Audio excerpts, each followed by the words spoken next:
Обычный школьник надевает гарнитуру виртуальной реальности и вдруг оказывается не перед скучной доской, а на вершине древней пирамиды в джунглях далекой Мезоамерики. Он не слушает длинную лекцию, а шагает по каменным плитам, разглядывает иероглифы и слышит звуки, словно прямо сейчас рядом проходят жрецы. За считанные минуты занятие превращается в экспедицию, где каждое движение рукой – элемент учебного процесса. Классная комната исчезает, привычные стены растворяются, теперь учеба не ограничена 4 углами. Только представьте, в одной школе в штате Калифорния подростки проходят курс астрономии, надевая очки виртуальной реальности. Они не просто смотрят картинки планет, а подлетают к Юпитеру, обходят пояса астероидов, двигаются по поверхности Луны, масштабируя объекты и даже наблюдая за сменой времен года в реальном времени. Обычная математика тоже меняется. Теперь ребенок строит собственный мост через виртуальную реку, испытывает его на прочность с помощью интерактивных задачек и сразу видит результат своих решений. Вместо утомительных уравнений на доске — динамичные модели, которые можно крутить, увеличивать, разбирать на части. Такой подход уже используют несколько школ в Сингапуре, где знание не абстракция, а инструмент, который можно буквально держать в руках. Виртуальная реальность позволяет объединять учеников из разных концов мира в одном пространстве. На уроке истории дети из Нью-Йорка, Рима и Токио встречаются на улицах средневекового Лондона. Они участвуют в уличных сценках, разыгрывают события, примеряя на себя роли жителей того времени – ремесленников, стражников, торговцев.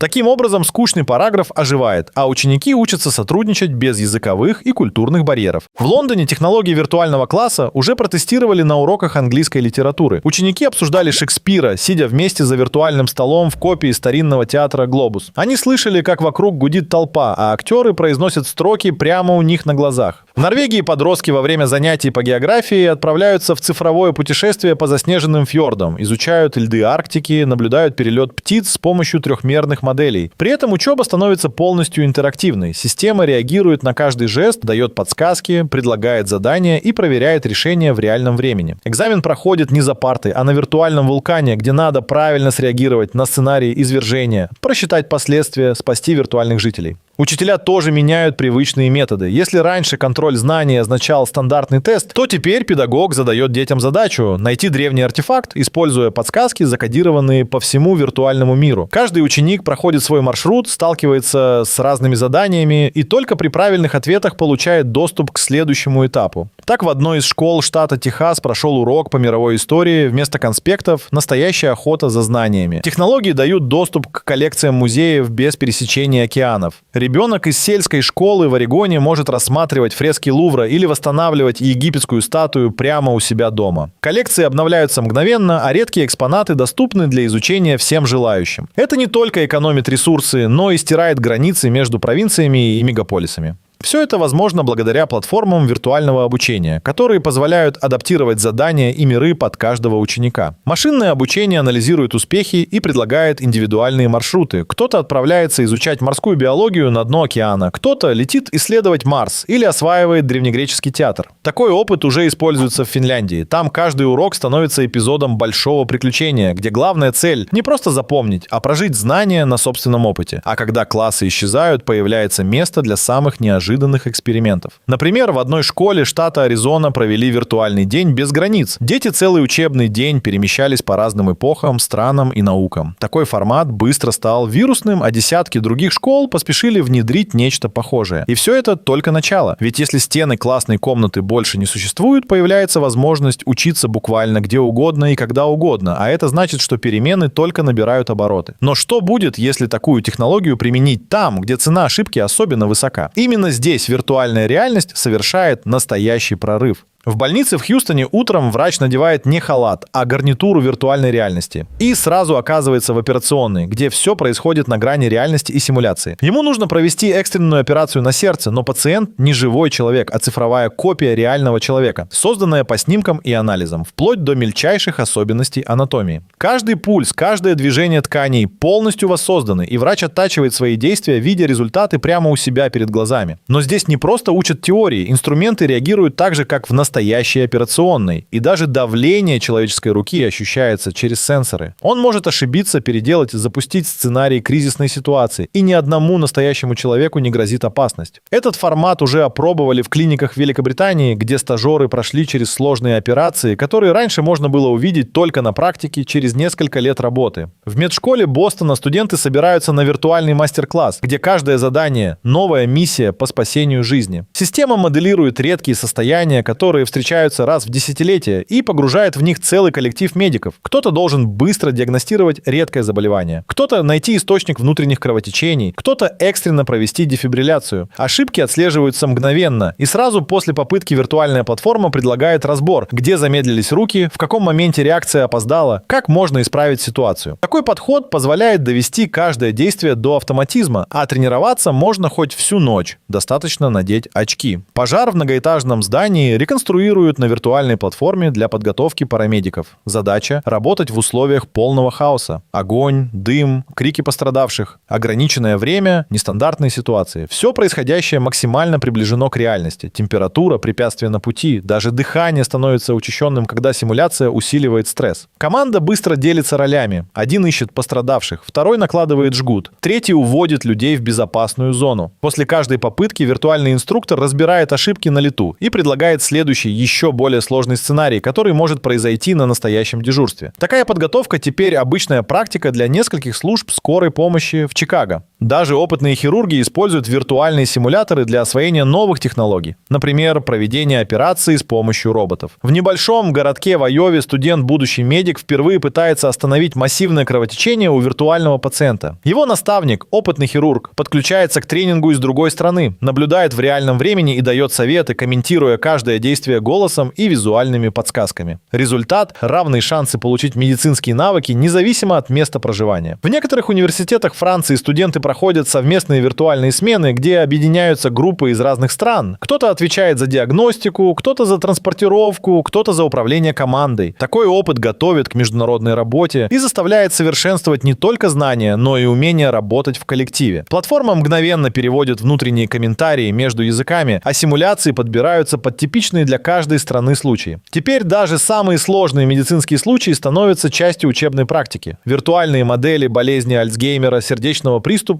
или редких инфекций доступны каждому студенту, а сложность сценариев растет по мере освоения навыков. Это уже не просто теория из учебника, а возможность совершать настоящие открытия, учиться на ошибках и готовиться к моментам, когда ошибка недопустима. И именно здесь виртуальная реальность открывает путь к совершенно новому обучению. Когда врачами становятся не только студенты, но и представители других будущих профессий. И каждое занятие превращается в шаг к профессиям, которых раньше не существовало. Представьте себе, обычный студент надевает гарнитуру, и его комната исчезает. Он оказывается за рулем сложного грузовика где-нибудь на улицах Лос-Анджелеса. Траекторию движения задает виртуальный инструктор, а модель грузовика реагирует на малейшее отклонение руля, каждый поворот зеркал, каждый сигнал с дороги. Просто ошибся с расчетом дистанции, симулятор тут же показывает последствия. Не аварийные баллы, а настоящие царапины, вмятины и задержанный заказ. Уже сейчас несколько автошкол в Техасе полностью перевели практические занятия на виртуальные тренажеры. Здесь ученики учатся избегать аварийных ситуаций, пробуют маневрировать в плотном трафике, тренируются ночную езду и отрабатывают эвакуацию пострадавших с помощью спецтехники. При этом инструктор может замедлить время, прокрутить неудачный маневр и предложить студенту попробовать снова. В авиашколах Лондона и Майами пилоты больше не ограничены только часами налета на небольших учебных самолетах. Их ждут симуляторы, где полностью копируется кабина Боинга или Airbus, а за каждым стеклом приближается реальная гроза.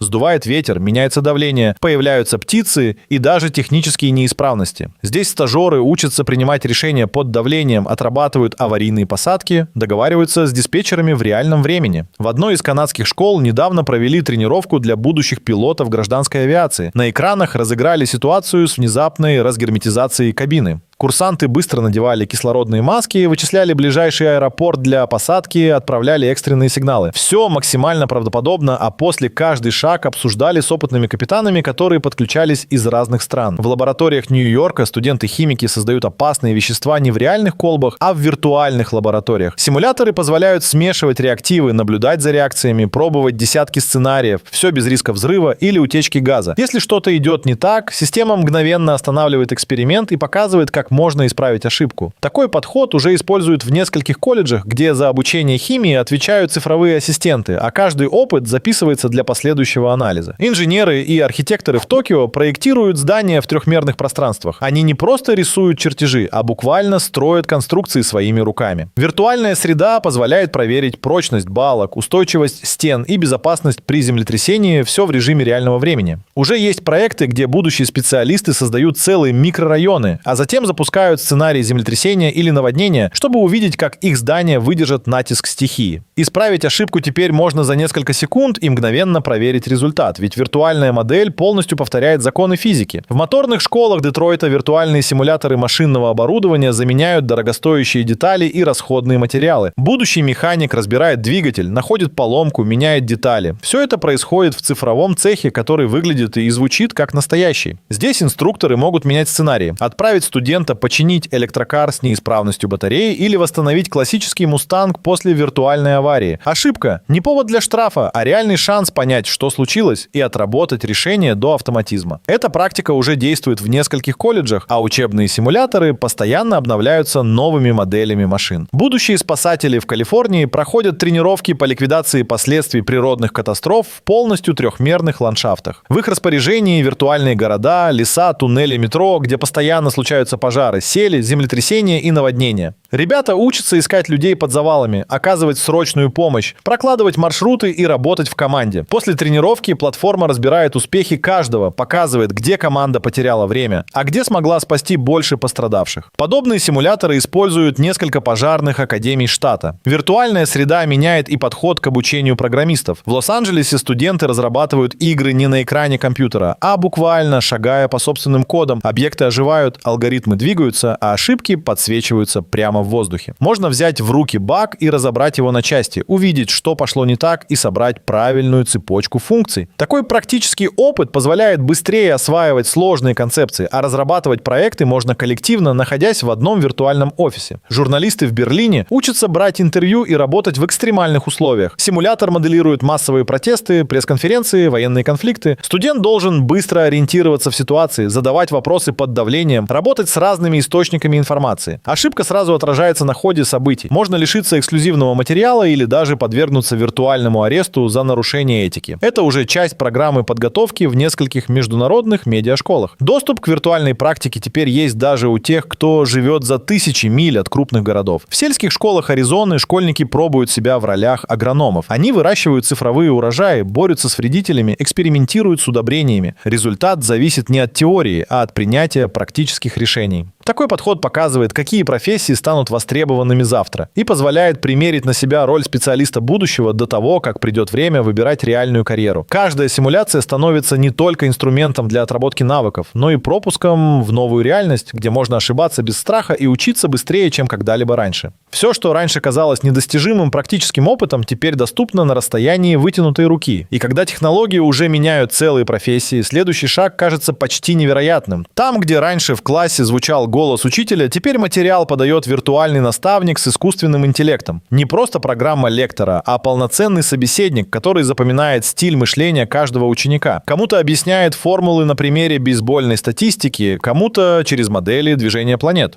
В школах Южной Кореи уже внедрили таких ассистентов, которые корректируют задания по уровню сложности и учитывают скорость освоения материала. Если ребенок ошибся, виртуальный учитель тут же генерирует подсказки, предлагает дополнительные объяснения, а иногда полностью меняет подход, чтобы найти понятный способ донести тему. Коммуникация происходит голосом. Ученик задает вопросы, спорит, предлагает свои гипотезы, а система отвечает не шаблонами, а развернуто, иногда даже с элементами юмора. В течение урока искусственный интеллект моделирует обучение под каждого участника группы. Тем, кто опережает класс, он предлагает сложные головоломки или приглашает поработать над мини-проектом. Тем, у кого что-то не получилось, он осторожно возвращается к ошибке, разбирает ее на части и помогает пройти весь путь заново. В одной из шведских школ ученик, который долго не мог понять тематику алгебраических выражений, получил вместо очередных примеров задание собрать музыкальную композицию. И через ритм и простую анимацию сам пришел к верному решению. Машинное обучение позволяет учителю искусственному интеллекту отслеживать не только успехи, но и уровень интереса, усталости и даже эмоций. В классе в Сан-Франциско платформа анализирует выражение лица ребенка через камеру гарнитуры и, заметив скуку или растерянность, предлагает сменить задание на игру, мини-соревнование или короткий квест. В процессе ученик сам выбирает, когда ему отдыхать и как быстро двигаться вперед. Такой гибкий подход помог сотням детей улучшить успеваемость и почувствовать себя увереннее на уроках. Интеграция искусственного интеллекта не ограничивается одним предметом. На занятиях по английскому языку виртуальный наставник моделирует диалоги на разные темы, разыгрывает роли собеседников, мгновенно корректирует произношение. В классе по биологии он показывает трехмерные модели клеток и органов, предлагает разобрать их по слоям и тут же задает вопросы для закрепления. В одной школе в Германии учитель-алгоритм сгенерировал уникальную лабораторную по генетике. Каждому ученику была выдана цифровая ДНК, которую нужно было исследовать, выявить мутации и предоставить отчет. А платформа моментально оценивала работу и давала обратную связь. В Китае экспериментируют с умной обратной связью. Технология отслеживает, сколько времени ученик тратит на разные части урока, фиксирует, где чаще возникают затруднения и подстраивает рекомендации для дальнейших занятий. В одном случае ученик застрял на теме о строении атома. Система создала для него виртуальную экскурсию в лабораторию, где можно собирать молекулы руками, смотреть, как те взаимодействуют, и тут же проводить мини-эксперименты. Учителя-люди больше не тратят время на проверку домашних заданий.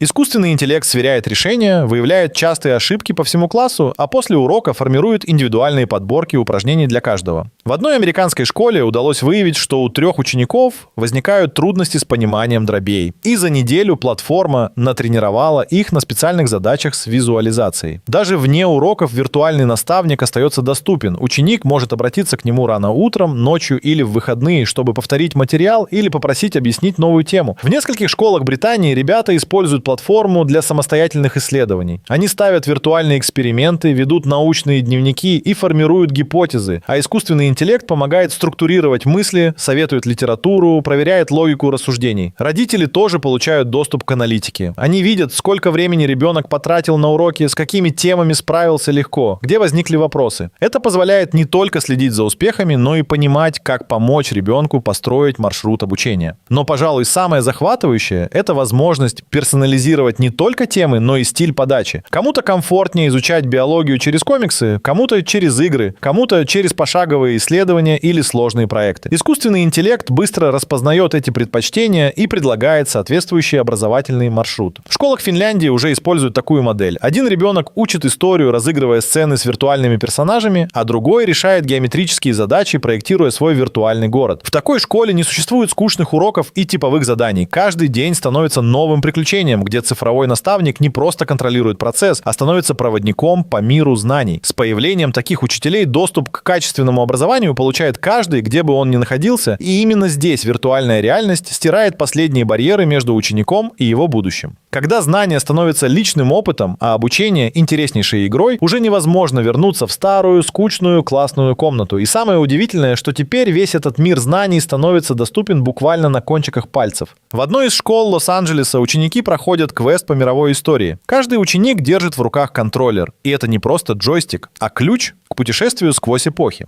Вместо того, чтобы слушать рассказ про строительство Колизея, он сам выкладывает первые камни, затем вместе с виртуальными рабочими поднимает арки, видит, как сооружение растет с каждым движением, а по окончании работы мгновенно оказывается на трибуне во время древнеримских игр. Ученики спорят друг с другом, делятся открытиями, а правильный ответ – не абстрактная формула, а успешно законченный проект. При этом система фиксирует каждое действие. Кто больше всего взаимодействовал с объектами, кто предложил самую нестандартную идею, кто первым решил сложную задачу. После виртуального урока каждый ученик получает не оценки, а свой цифровой портфель открытий с коллекцией уникальных артефактов и достижений. В Сан-Диего платформа виртуальной реальности помогает изучать иностранные языки через приключения. Ученики не просто заучивают глаголы, а отправляются с виртуальным проводником в Париж. Заказывают круассаны, покупают билет в музей, знакомятся с жителями, реагируя голосом на каждую фразу. Ошибка в произношении тут же корректируется подсказкой, а за удачное общение ученик продвигается дальше по маршруту. В Хьюстоне урок математики проходит в формате гонки по виртуальному городу. Дети строят мосты, рассчитывают уклон дорог, пробуют разные материалы и видят, как при ошибке конструкция тут же рушится. Каждый участник может остановиться, проанализировать, что пошло не так, а затем мгновенно приступить к новой попытке. В одной из команд ребенок обнаружил нестандартное решение задачи. Система тут же сгенерировала для него новый уровень сложности, и теперь все смотрят, удастся ли пройти его быстрее быстрее, чем другим. В Чикаго лабораторные по биологии теперь проходят не с помощью плакатов, а на гигантском столе виртуальных объектов. Ученики прикасаются к трехмерным моделям клеток, разбирают ядро, мембраны, органоиды, все своими руками. Одна группа проводит операцию по удалению вируса, другая моделирует процесс деления клетки, третья пробует создать собственный организм из заданных генов. Каждый этап реакции или мутации отображается мгновенно, а платформа записывает весь процесс. После урока учитель просматривает запись, отмечает, где команда справилась лучше всего, а где стоит повторить материал. В элитных колледжах Нью-Йорка теперь проводят виртуальные дебаты. Ученики соединяются в один мир, где каждый получает свою роль. Политика, журналиста, советника. Темы подбирает искусственный интеллект, а система просчитывает аргументы, моделирует эмоциональные реакции аудитории, меняет темп дискуссии в зависимости от результатов. В процессе участники оттачивают речь, учатся быстро реагировать на возражения и даже используют прямой перевод для общения с ребятами из других стран. В Техасе внедрили платформу для творческих проектов. Урок живописи начинается с того, что школьник стоит перед виртуальным холстом размером со стену. В его руках кисть, палитра и целый арсенал инструментов для смешивания цветов. Любой мазок мгновенно превращается в трехмерный объем, можно перемещаться вдоль полотна, добавлять свет, тени, экспериментировать с разными стилями и даже просматривать картину в режиме виртуальной выставки. После окончания урока ученики делятся работами в галерее. Их могут посмотреть одноклассники, родители и даже художники из других стран, подключившиеся к платформе. Самое невероятное – возможность собирать знания буквально из воздуха. В некоторых школах Канады уроки географии проходят на борту виртуального дирижабля. Ученик управляет кораблем, выбирает маршрут, приземляется в разных точках мира, изучает рельеф, климат, природные ресурсы. По пути случаются неожиданные ситуации – штормы, лавины, изменения ландшафта. На каждом этапе платформа задает вопросы, подсказывает сбор данных и поощряет за находчивость. Результаты интегрируются в карту маршрута, которая становится личным достижением ученика. Все это уже не фантастика, а повседневная реальность для тысяч учеников по всему миру. В виртуальном классе каждый изучает материал в собственной манере. Кто-то проходит уровень несколько раз, кто-то соревнуется за лучший результат, кто-то приглашает одноклассников к совместному решению задач. Любое достижение сразу фиксируется в цифровом профиле, а доступ к знаниям открывается без ограничений. Можно вернуться к пройденной теме в любое время, попробовать другой подход, получить дополнительные задания или пересмотреть объяснения. Вот так обычный урок превращается в настоящее приключение, где знания не только передаются, но и проживаются в каждом движении руки, в каждом решении и в каждой попытке пройти сложную задачу. Границы между реальностью и учебой стираются, ведь теперь любой школьник, студент или взрослый может оказаться в самом эпицентре событий. И хотя путь к идеальной виртуальной среде только начинается, уже сегодня видно, что будущее образование — это не формальные классы и не скучные учебники, а мир, где учеба — это увлекательный опыт, который можно потрогать, почувствовать и повторить столько раз, сколько понадобится.